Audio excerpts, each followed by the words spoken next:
MolaPlus Livestock Microbes is a sure bet when you want to make dry maize stovers palatable, when you want to make your hay palatable, when you want to make your straws palatable, when you want to make your napiers palatable.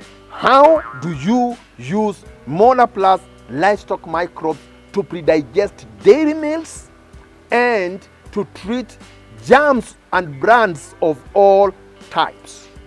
You take 200 ml MolaPlus Livestock Microbes and mix it in 3 liters of raw good quality water, and then you mix it in 5 kilos of dairy meals or maize germs or wheat brans or germs or brans of any kind.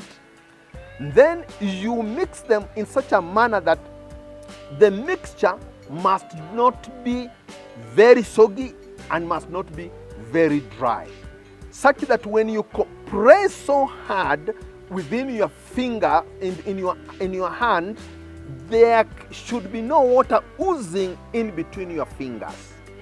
There could be some glittery of water in between, but not glittery enough to cause drops. Then you compress it in a bucket, cover it with a polythene, and then seal the container. After 24 hours, if it was dairy meal, the protein content will be very high. The energy content will be very high. There will be minerals that have been chelated in it. There will be trace elements that have been made more available that will not pass through the system and digested.